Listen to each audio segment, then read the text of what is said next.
We'll start with the birthday boots. You dumb thing. Sit. These are almost exact replicas of the boots that I had when I was 5 years old.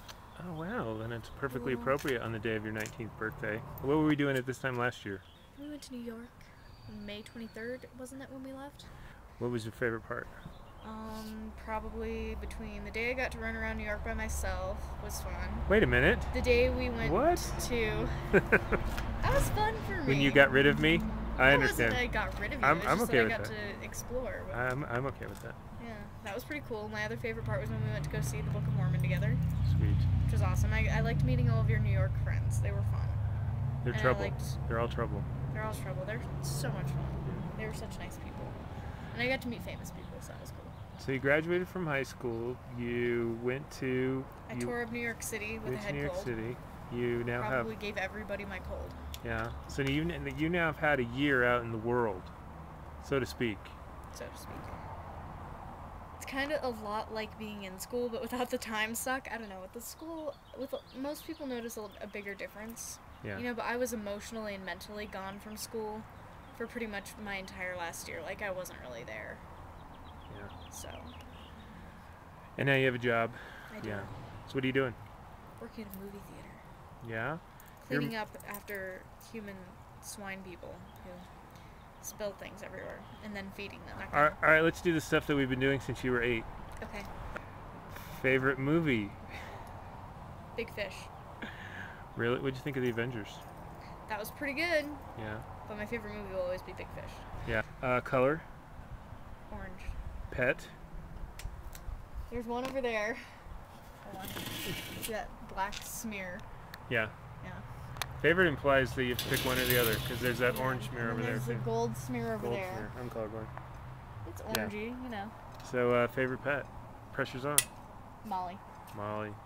Sorry, fat cat. I love Louie. He's my dear, but I'd pick Molly. So, favorite concerts you've seen lately? I went to Mindless Self-Indulgence. That's actually the only concert I've been to this year. That was not just a Friday night on the town, that was a band. Yeah, it was a band. Mindless Self-Indulgence. Mindless Self-Indulgence. Do you remember the days when I knew what bands we were talking about? Mindless Self-Indulgence has been around since 1994. Yeah? So, not knowing about them is on you. What are we saying about me? You're not very hip, man. No, you're very hip. I used to be. You're still very hip. I'm a used to be. You're very hip, but Mindless Self-Indulgence isn't really your scene. They're like speed metal, but really offensive. Yeah, I don't know. That's totally my scene.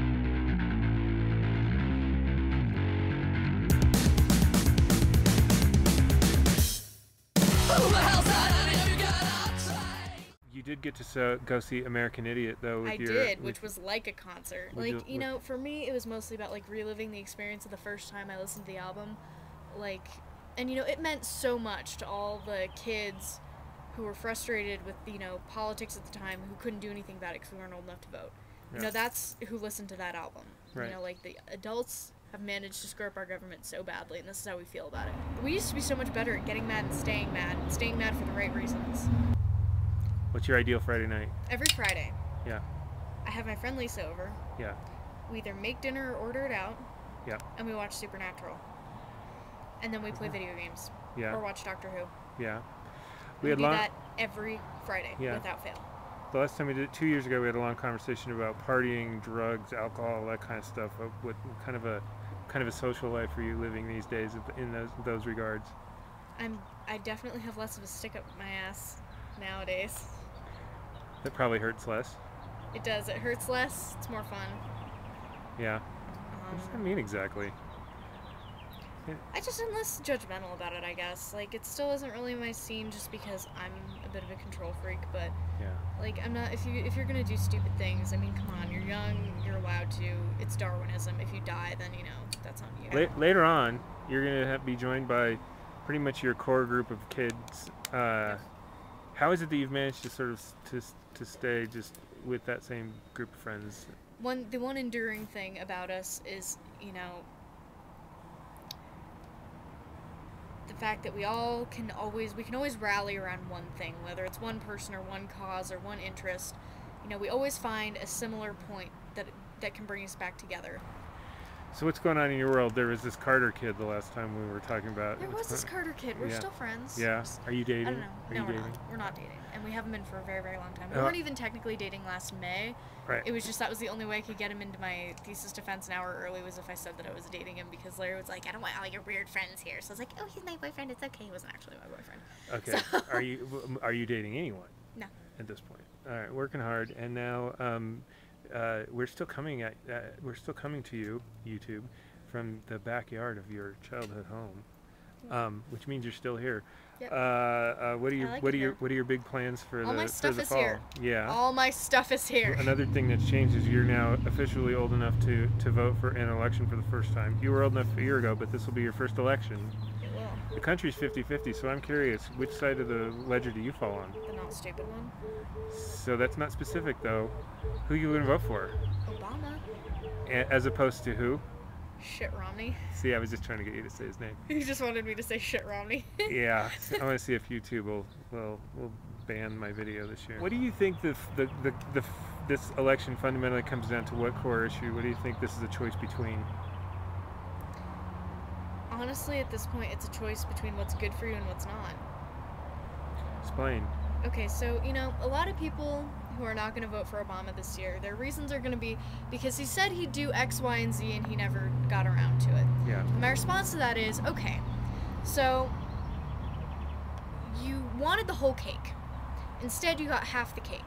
So in a fit of pique, instead of voting for the other half to get the other half of your cake, you're going to eat a tub full of glass. And what do you say to people who say that Obama hasn't done enough to get the economy back on track? Where have you been? Oh, I've been places you don't even want to know. Well, that's why I want to ask those people. Oh, you weren't specifically talking to me. No, I'm not okay. talking to you. I'm saying Okay. where have they been? Seriously, I mean, what do you think about the economy? It's a mess, but it's not something that can't be fixed. But they're not going to fix it by giving tax breaks to millionaires, which is basically the bottom line for all the Republicans. Is let's give tax breaks to these millionaires. It's like we don't even want them to pay exorbitant taxes. We just want them to pay their fair share. You've had a certain amount of political antipathy for elected officials as a whole that's been coming through since you were 8. One thing I've noticed with my generation, which is probably the thing that frustrates me the most, is a grand scheme of social apathy. Right. Like, they just feel like it's not really their problem. They didn't break it, so they shouldn't have to fix it. Or, it's too complicated for me to understand, so I'm not going to make the effort to do the research. Or, other people are just assholes, so they're not worth my time and effort. And while on a certain scale, yes, you do have to give up on people after a while, that doesn't mean you give up on everybody. If you were to have Obama's ear in this election campaign, what advice, what would you say that he needs to do better at? Sure, there are things that he could be doing better, but I'm so satisfied with what he's done. First of all, for the fact that he's the first president in the history of ever who's spoken out in favor of gay and lesbian couples and their rights. He's the first president who said, you know what, they should have the same rights as everyone else. He's the only one who said that. So I was just so happy about that I haven't really had time to be really very critical of what he has or hasn't done. I guess the one thing I wish he'd do a little bit more is play harder with the Republicans, because he tends to try and get them on his side, and that's never going to work. Okay, well, as of today, May 10th, 2012, all the polls show Romney and Obama as too close to call. Well, you know what? They haven't asked me yet, so as far as I'm concerned, that's inaccurate.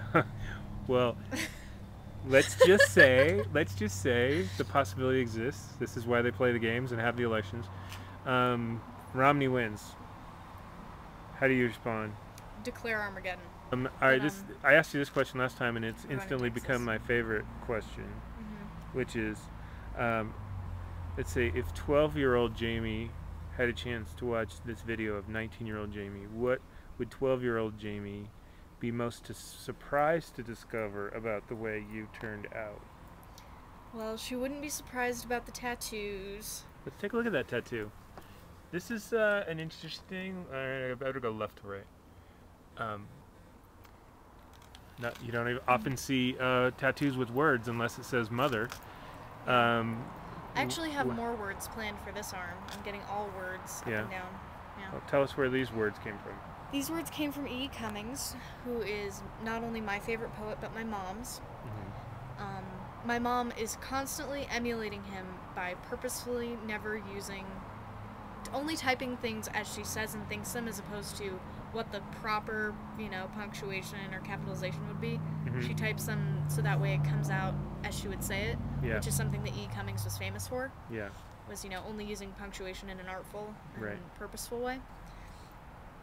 And, what do those words mean to you? They're kind of a reminder and they're kind of a bolster, because the poem that they're from is about these 4 girls who all go down to the beach and they each find this object or an experience. And, at the end of the poem it says, for whether you or me, it's always ourselves we find in the sea. Yeah. And the one girl finds a stone which is as small as a world and as large as alone. A small round stone as small as a world and as large as alone. And I don't know why, but that always struck me, because it was a reminder, because, a world is not something that you typically think of as small until you think of it abstractly. And alone is something that you don't think of as having a size until you think of it abstractly and you realize how large it is. Okay. So it's a reminder of both how small and insignificant we are, but how precious that is. Nice. Yeah. So the 12-year-old would not be surprised by the tattoos. Nope. But I always wanted tattoos. What would she be surprised by? She'd be surprised that I actually threw away some of my black clothing. She'd be shocked. She'd be like, "What? No." She'd be so mad at me. She'd be like screaming at me. She'd be like, "Why? I love my ugly black shapeless t-shirts." And what would the 12-year-old be most proud of about the way that you've turned out so far? She'd probably be proud of me for still being here. You gotta start with that. Yeah, I mean, there's one thing. I haven't died in any horrible accidents or been abducted by aliens yet. So there's always that. That, I think everybody deserves a badge. That's what our birthday is. Right. It's less of, celebrating the day of our birth. It's more celebrating, oh, hey, look, you made it through another, You're basically celebrating not dying. Yeah. Like, congratulations, you didn't die this year. She'd be proud of, I think, how independent I am now. Yeah. And how little I depend on other people, and the fact that I do have a job and I do pay for my own stuff. And because I think 12-year-old me was very needy and depended so much on her friends. Now you're driving yourself around, you got a job. All things that I, for some reason, never thought I'd be able to do. And it's like, what the hell? We were starting I'm awesome at this. We were going to talk about the fall, though. Do you have any plans to enroll in college? I do. And that's this fall? Mm-hmm. Where at? Metro. What are you going to study? State University. Criminal Investigative Services. I have to ask because I love the answer. And where did you develop an interest in this subject? I've been watching murder mysteries with my mother since I was 4 years old. Instead of watching cartoons, I watched The X-Files and Law and Order, and it is permanently imprinted on me that I want to solve crimes. It's changed your life. Yeah, not because, and also it's because I want to be a superhero, and I want to be a real-life superhero. So talk about what hopes you have for the future of this world as 2012 progresses. I just hope we don't blow it up. Like, my enduring hope for humanity is that we will realize that we are not alone. Because we all believe we're alone. Are you talking about 8 billion of us. Yeah. So my enduring hope is that someday we will realize that we are not as different from each other as we think we are. We are not as separated from each other as we think we are. I know that this is like crazy, hippie shit, but I am a crazy hippie, so...